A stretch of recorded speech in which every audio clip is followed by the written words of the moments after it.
திருவிடைக்கழி முருகன் கோவில். அந்த கோயிலை பத்தி தான் பார்க்க போறோம். முருகனின் திருவிளையாடல்கள் நடைபெற்ற அறுபடை வீடுகளை தவிர முருகனின் காவடிப்பட்ட தலங்கள் 2 மட்டுமே. அதில் ஒன்று முருகபெருமான் வள்ளியை மனம் புரிந்த வள்ளிமலை, மற்றொன்று பாவ விமோசனம் பெறுவதற்காக முருகன் தவம் புரிந்த இந்த திருவிடைக்கழி என்பது சிறப்புக்குரிய விஷயமாகும். முருகபெருமானின் பாதங்கள் முன்னே பிரம்மஹத்தி தோஷம் நீங்கிட அவர் வணங்கிய ஸ்படிகலிங்கமும் இருக்கிறது. மூலத்தானத்தில் முதற்கண் பிரதான மூர்த்தியாக சுப்பிரமணிய பெருமானும் பின்னால் உள்ளடங்கிய சிவலிங்க மூர்த்தமும் காட்சி தரும் ஒரே தலம். இத்தலத்தில் தான் முருகன் தெய்வயானைக்கு நிச்சயதார்த்தம் நடந்தது.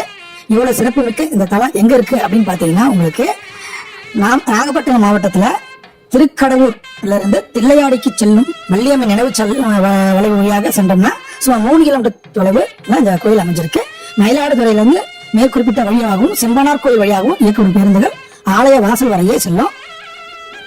ஆலய அமைப்பு அப்படின்னு பார்க்கும்போது கிழக்கு நோக்கிய ராஜகோபுரம் 7 நிலைகளுடன் வண்ண பொலிவுடன் நமக்கு பிரம்மாண்டமாக காட்சி தருகிறது. உள்ளே சென்றால் கொடிமரமும் பலிபீடமும் அடுத்து விநாயகரையும் தரிசனம் செய்யலாம். வலதுபுறம் தெய்வானை தனி சன்னதியில தவக்கோலத்துல தரிசனம் தந்து அருள்பாலிக்கிறார்.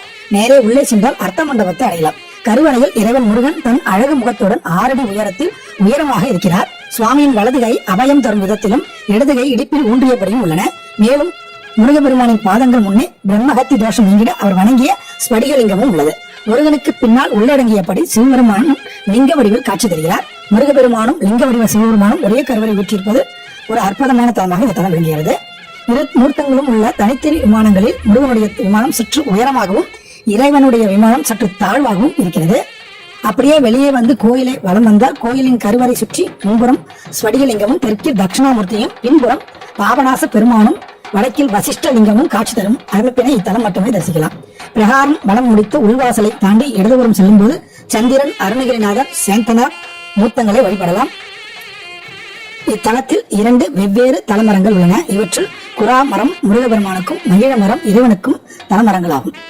வெளிப்பிரகாரத்துல இக்கோயிலின் தலவிருட்சமும் குமார மரம் தழைத்து காட்சி தருகிறது. முருகபெருமான் சிவபெருமானை சிந்தித்து தவம் செய்த இம்மரத்தடியில் பலிபீடம் அமைந்துள்ளது. இதற்கு அபிஷேக ஆராதனை நடைபெறுகிறது. தலமரமாகிய குராமரம் தழைத்து காட்சி தருவதால் பங்குனியில் போக்கும் என்றும் கூறுகிறார்கள். மலைகளில் மட்டுமே தோன்றக்கூடிய குராமரமானது இத்தலத்தின் நிலத்திலும் தோன்றி வாழ்ந்துள்ளது.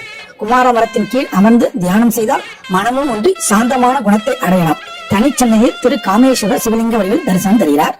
தல வரலாறு என்று பார்க்கும்போது திருச்செந்தூரில் சூரபத்மன், தாரகாசுரன் ஆகியோரை எம்பெருமான் திருமுருகன் சம்ஹாரம் செய்த பின் சூரபத்மனின் 2வது மகன் இரணியாசுரனை தன் உருவை தான் கற்ற மாயையால் சுறாமீனாக மாற்றிக்கொண்டார். பின்னர் திருச்செந்தூரில் இருந்து நாகை மாவட்டம் பூம்புகார் பகுதியில் உள்ள கீழ் சமுத்திரத்தில் பதுங்கி அங்கிருந்த அனைத்து உயிர்களையும் துன்புறுத்தி வந்தார். உயிர்களை காக்கும் பொருட்டு கீழ் சமுத்திரம் வந்து மாயையால் மறைந்திருந்த இரணியாசுரனை வைகாசி மாதம் சதய நட்சத்திரத்தன்று எம்பெருமான் திருமுருகன் சம்ஹாரம் செய்தார். அசுரனாக இருந்தாலும் சிவபக்தன் என்பதால் முருகனுக்கு பாவம் உண்டானது. அதை போக்க பராசக்தியின் ஆலோசனைப்படி முருகன் இத்தலத்தில் உள்ள குமார மரத்தின் அடியில் சிவனை நோக்கி தவம் இருந்து பலனடைந்தார். குராமர நிழலில் அமர்ந்து சிவன் வழிபட்டதால் திருக்குறவாடி என இத்தலத்திற்கு பெயர் வந்தது. தரிசிப்போரின் பழி பாவம் போக்கும் இத்தல முருகனை திருக்குறாத்துடையா என கல்வெட்டுகள் கூறுகின்றன. முருகனை மனம் செய்ய விரும்பிய தெய்வானை தவம் செய்த தலம் இது. இங்கு இருவருக்கும் நிச்சயதார்த்தம் நடந்தது. தெய்வானையின் முகம் வெக்கத்தால் சற்று சாய்ந்தது போல் உள்ளது. திருமணத்தடை தகல இவரை வெள்ளிக்கிழமையில் வழிபடலாம். முதல் படை வீடான திருப்பரங்குன்றம் செல்ல தெய்வானை விடை பெற்றதாலும் முருகன் இரணியாசுரனை கொன்ற வழி கழிந்தாலும் இத்தலம் விடைக்கழி எனப்படுகிறது. முருகன் சிவபூஜை செய்த நிலையில் பாப விமோசன சுவாமியாக அருள் தருகிறார். திருச்செந்தூருக்கு நிகரான இவரை தரிசிக்க தீராப்பழியும் தீரும். 2ஆம் பிரகாரத்தில் வடக்கு மலைச்சுவரில் 2 உருவங்கள் செதுக்கப்பட்டு அவைகளில் மேல் பொற்கோயில் நம்பி, தில்லை 3000 நம்பி என்னும் பெயர்கள் குறிக்கப்பட்டுள்ளன. இவற்றின் கீழ் ஒரு மேடையில் ரிஷபம், இடையன், குடம், பாம்பு முதலிய உருவங்களும் சற்று தள்ளி மன்னன் உருவம் உள்ளிட்ட பல உருவங்களும் உள்ளன. இக்கோயிலில் அம்பாளுக்கு தனி சன்னதி இல்லாமல் அருகில் உள்ள தரங்கம்பாடி கோயில் அமைந்துள்ளது. இங்கு நவகிரக சன்னதியும் இல்லை. கோயிலுடைய மற்ற சிறப்புகள் அப்படின்னு பார்க்கும்போது திருப்பல்லாண்டு பாடப்பெற்ற தலம், அதை பாடிய சேந்தனார் முக்தி பெற்ற தலம், அருணகிரிநாதர், சேந்தனார் ஆகியோர் பாடப்பெற்ற தலம் இது. அதாவது திருப்புகழும் திருவிசைப்பாவும் பாடப்பெற்ற தலம் இது. இத்தலத்தில் சர்வமும் சுப்பிரமணியம் என்ற வகையில் பிரதோஷ நாயகர், சந்திரசேகரர், சோமஸ்கந்தர் என அனைத்து மூர்த்திகளும் வலது திருக்களத்தில் வஜ்ரவேலுடன் சுப்பிரமணிய சுரூபமாகவே காட்சி தருகிறார்கள். சண்டிகேஸ்வர சன்னதியில் உள்ள சண்டிகேஸ்வரும் குக சண்டிகேஸ்வரம் தங்கள் திருக்கரத்தில் நழுவை ஏந்தாமல் வஜ்ர வேலை ஏந்தி காட்சி தருவது குறிப்பிடத்தக்கது. இத்தலத்தின் 4 எல்லையிலும் ஐயனார் கோயில்கள் இருப்பதும் இங்குள்ள முருகபெருமானுக்கு மயிலுக்கு பதிலாக யானை வாகனமாக உள்ளதும் குறிப்பிடத்தக்கது. தமிழ்நாட்டில் தலவரற்றும் சிறப்பு பெற்ற தலங்கள் 2. ஒன்று காஞ்சி மாவடி, மற்றொன்று திருவிடைக்கழி குராவடி. இந்த குரா மரத்தடியின் ராகு முருகனை பூசித்து சென்றதால் இது ராகு தோஷம் நீக்கும் ஸ்தலம் எனப்படுகிறது. இந்த குரா மரத்தடியில் இன்றும் முருகன் விரும்பி உலாவுவதாகவும் ஸ்தலபுராணம் சிறப்பிக்கின்றது. ராகு என்பதை திருப்பி நோக்கினால் குரா என வரும். எனவே ராகு கிரகத்துக்கும் குரா மரத்துக்கும் ஏதோ ஒரு வகை தொடர்பு இருப்பது புரிகிறது. இந்த ஊரில் பாம்பு யாரையும் தீண்டுவதும் இல்லை, அப்படி தீண்டினாலும் நஞ்சு ஏறியதும் இல்லை, அப்படி நஞ்சு ஏறினாலும் மரணிப்பதும் இல்லை.